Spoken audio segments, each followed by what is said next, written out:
10 വർഷം മുമ്പാണ് മലപ്പുറം അങ്ങാടിപ്പുറം മേൽപ്പാലം യാഥാർത്ഥ്യമായത്. പക്ഷേ വീതിയില്ലാത്ത മേൽപ്പാലം കാരണം പൊറുതിമുട്ടിയിരിക്കുകയാണ് അങ്ങാടിപ്പുറം പെരിന്തൽമണ്ണ ദേശീയപാതയിലൂടെ സഞ്ചരിക്കുന്നവർ.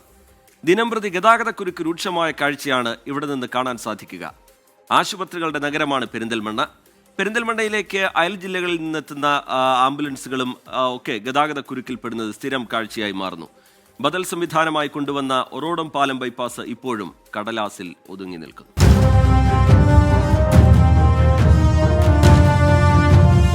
പാലക്കാട് കോഴിക്കോട് ദേശീയപാതയിൽ അങ്ങാടിപ്പുറം ഒന്ന് കടന്നു കിട്ടാൻ വലിയ പാടാണെന്ന് ഇതിലൂടെ ഒരിക്കലെങ്കിലും യാത്ര ചെയ്ത ഏതൊരു യാത്രക്കാരനും പറയും.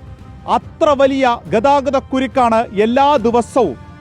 ഈ ഒരു ഗതാഗതക്കുരുക്ക് ഒഴിവാക്കാൻ കൊണ്ടുവന്ന പാലമാണ് ഇപ്പോൾ ജനങ്ങൾക്ക് ഏറെ തലവേദന. 10 വർഷങ്ങൾക്ക് മുൻപ് മഞ്ഞളാംകുഴിയാലി MLA ആയിരുന്ന സമയത്താണ് അങ്ങാടിപ്പുറം മേൽപ്പാലം കൊണ്ടുവരുന്നത്. റെയിൽവേ ഗേറ്റ് ഇടയ്ക്കിടെ അടയ്ക്കുന്നത് കൊണ്ട് വലിയ ഗതാഗതക്കുരുക്കുണ്ടാകുന്നു. അതിനാൽ മേൽപ്പാലം അനിവാര്യം എന്ന ഏറെക്കാലത്തെ ആവശ്യമാണ് ഇവിടെ നിറവേറ്റപ്പെട്ടത്. പക്ഷേ വന്ന പാലം കുപ്പിക്കഴുത്തു പോലെയായി. 4 വരിയിൽ നിന്ന് 2 വരിയിലേക്ക് എല്ലാ വാഹനങ്ങളും കൂടി കയറുന്നത് പോലെയായി ഇപ്പോഴത്തെ യാത്ര. ആശുപത്രികളുടെ നഗരം എന്ന് തന്നെ പറയാവുന്ന പെരിന്തൽമണ്ണയിലേക്ക് ഒട്ടനവധി ആംബുലൻസുകളാണ് മലപ്പുറം ജില്ലയുടെ വിവിധ ഭാഗങ്ങളിൽ നിന്ന് വരുന്നത്.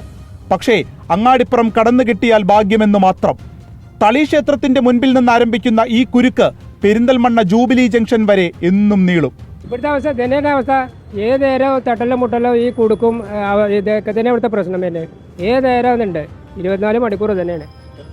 രാവിലെ 8 മണി മുതൽ തുടങ്ങിയ രാത്രി 8 മണി വരെ നല്ല പ്രശ്നമാണ് അവിടെ കഴിഞ്ഞാൽ പിന്നെ സമാധാനമാണ്. കുറേശ്ശൊക്കെ ഭയങ്കര തിരക്കാ തന്നെ പറയാനില്ല ഇവിടെ അങ്ങാടിപ്പുറത്ത്. പക്ഷെ ഒരു 4 മണി കഴിഞ്ഞാൽ ഇവിടുത്തെ അവസ്ഥ എന്താണെന്നുള്ളത് പറയാൻ പറ്റൂല.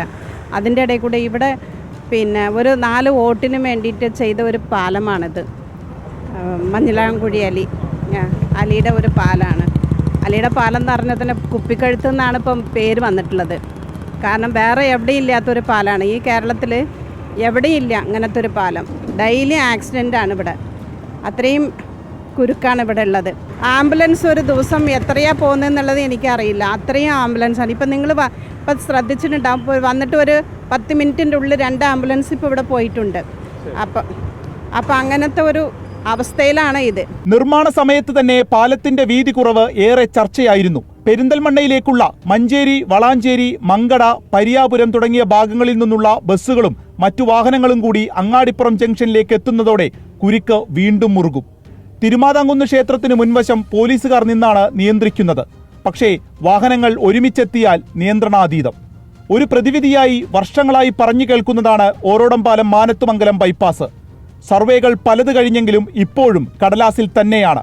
സർക്കാരിന് ഒരു താല്പര്യവുമില്ല. ഫയലിൽ നിന്ന് നീങ്ങിയിട്ടുമില്ല. കാൽനടയാത്രക്കാർക്കാണെങ്കിൽ ഒരു നടപ്പാത പോലുമില്ല. ഇത് തിരക്കുള്ള ഒരു ദിവസത്തെ കാഴ്ചയല്ല. എല്ലാ ദിവസവും ഇവിടെ ഗതാഗതക്കുരുക്കാണ്. അത് പലപ്പോഴും മണിക്കൂറുകളോളം നീളുകയും ചെയ്യും. ഇതിനിടയിൽ വാഹനങ്ങൾ തട്ടിയുള്ള അപകടം, അതിനെ തുടർന്നുള്ള വഴക്ക്, പോലീസ് വരുന്നത്, ഇതൊക്കെ തന്നെ നിത്യ സംഭവം കൂടിയാവുകയാണ്. ഇനിയും എത്ര നാൾ സഹിക്കണം ജനങ്ങൾ ഒരു പ്രധാന ദേശീയപാതയിലെ ഇത്രയും വലിയ അലംഭാവം? അർഷക്കിനൊപ്പം വിപിൻ സി വിജയൻ, 24 മലപ്പുറം. പൊതുജനം കഴുതയല്ല സാർ. ഗതാഗതക്കുരുക്ക് ഒരു ഭാഗത്ത്, അപകട സാധ്യത മറുഭാഗത്ത്. ഇടുങ്ങിയ പാതയിലൂടെയുള്ള തിരക്കിട്ട യാത്ര അത് പലപ്പോഴും അപകടങ്ങൾക്കും വഴിവെക്കുന്നുണ്ട്. ഓരോടം പാലം എത്രയും പെട്ടെന്ന് യാഥാർത്ഥ്യമാക്കണം എന്നാണ് യാത്രക്കാർക്ക്, സമീപവാസികൾക്ക് പറയാനുള്ളത്. ചില പ്രതികരണങ്ങൾ കൂടി കാണാം. അയ്യോ, ഒന്നും പറയണ്ട. ഞങ്ങളെ ഈ നാട്ടുകാർക്ക് പറഞ്ഞറിയിക്കാൻ പറ്റില്ല. കാരണം ഇത് വന്ന് അനുഭവിച്ചെന്നെ അറിയണം. അപ്പോൾ ഈ ഒരു ബുദ്ധിമുട്ട് വളരെയധികം ബുദ്ധിമുട്ട്. ആംബുലൻസ്, ഈ തിരക്കിൽ ആംബുലൻസൊക്കെ പോകാനാണ് വലിയ ബുദ്ധിമുട്ട്. അപ്പോൾ ഞങ്ങളെ സംബന്ധിച്ചിടത്തോളം പ്രത്യേകിച്ച് എന്തെങ്കിലും അത്യാവശ്യ കാര്യങ്ങൾ വരികയാണെങ്കിൽ ഞങ്ങൾ ഇവിടുന്ന് 17 കിലോമീറ്റർ ദൂരെയുള്ള മലപ്പുറം ടൗണിൽ പോയിട്ടാണ് എന്തെങ്കിലും ആകുക. കാരണം ഇവിടേക്ക് പോകാൻ അധികം നേരം എടുക്കുകയാണ്. കാരണം ഇതിൻ്റെ 3 കിലോമീറ്റർ പോകാൻ അരമണിക്കൂറിലധികം എടുക്കുന്നു. ഇവിടെ വല്ലാത്ത കുരുക്ക് തന്നെയാണ് ശരിക്കും. ഇപ്പോൾ ഈ വഴി വരുമ്പോൾ സാധാരണ ഇപ്പോൾ രാത്രി അല്ലെങ്കിൽ രാവിലെയൊക്കെ ഈ വഴി പാസ് ചെയ്യാറുള്ളൂ. കാര്യം പകൽ സമയത്തിൽ പോക്ക് ഭയങ്കര ബുദ്ധിമുട്ടാണ്.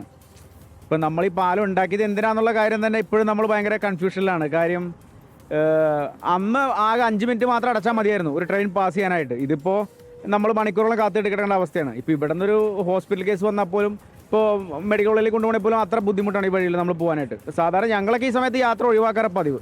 അവസ്ഥ ഇത് ദിനംപ്രതി വർദ്ധിച്ചു വരിക എന്നല്ലാതെ പ്രത്യേകിച്ച് ഒരു മാറ്റമൊന്നുമില്ല. ഇത് ഈ രാഷ്ട്രീയ പിടിമുറുക്കാണ് മെയിനായിട്ട് ഇതിൻ്റെ ഇടയിലുള്ളത്. ഒരു ചെറിയ ഒരു പാലം, അതിന് 4 വരി പാത, അതായത് ഒരു ലൈനിൽ 4 വരി പാത. അവസാനം വരുമ്പോൾ ഒരു വരി പാതായിട്ടാണ് വരുന്നത്. അത്രയും കുരുക്കിലാണ്. കാരണം ഇവിടുന്ന് രക്ഷപ്പെടണമെന്നുണ്ടെങ്കിൽ നല്ല ബുദ്ധിമുട്ടാണ്.